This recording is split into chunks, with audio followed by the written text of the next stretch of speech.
Hello everyone, welcome back to my channel. My name's Alicia, and in today's video, we're talking about Midnight Sun by Stephenie Meyer. I first want to talk about the cover of the book. I didn't know how I felt about the cover at first because I didn't know how the pomegranate played a role in the story. Like with Twilight, the apple on the cover played a part in the cafeteria scene with Bella and Edward. So the pomegranate, I wasn't sure how it was going to play a part, but after reading the book, I totally get it. The pomegranate is a play on Hades and Persephone and how Edward mentions it throughout the storyline, and how each time he felt that he was falling in love with Bella, it was another seed that he was eating, just like when Persephone ate the pomegranate seeds. That's how long she had to live in the underworld with Hades.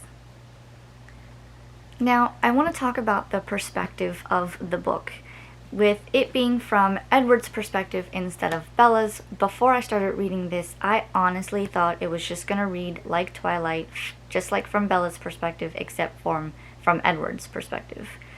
I stand corrected with this book. Obviously, the book is slightly bigger than Twilight, and there's so much more detail in this one, and now I see, like, I can read this one and see some of the details that went into Twilight, if that makes sense. There's a lot of things that you don't see when reading Twilight or even watching the movie in Twilight. But after reading Midnight Sun, you get why Edward said certain things or did certain things, and this book gives a whole lot of depth to the storyline as a whole. With that being said, it does put a few things into perspective. Reading this story, at times I thought that Edward was a little bit whiny, but I don't see that as necessarily a bad thing.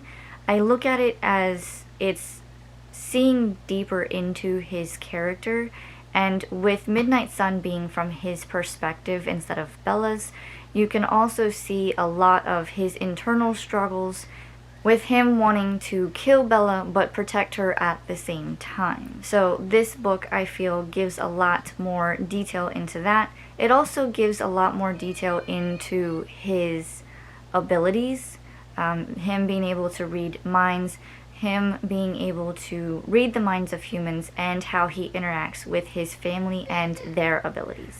One of the other things that I liked about this story and all of the details, you also get a few pieces from Twilight in here, but you see it from Edward's perspective, and so you're able to see more detail about why they did the things they did in Twilight and why they took the paths that they did and the choices that they make.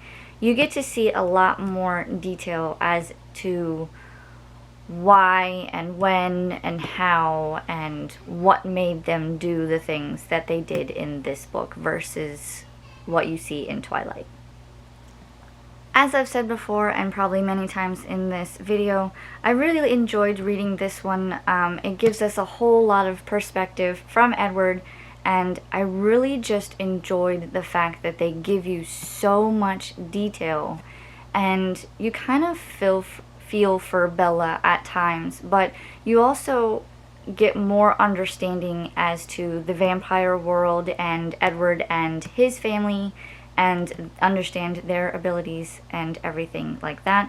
I really look forward to seeing if Stephenie Meyer continues with his perspective, or if she does other perspectives from his family and their abilities.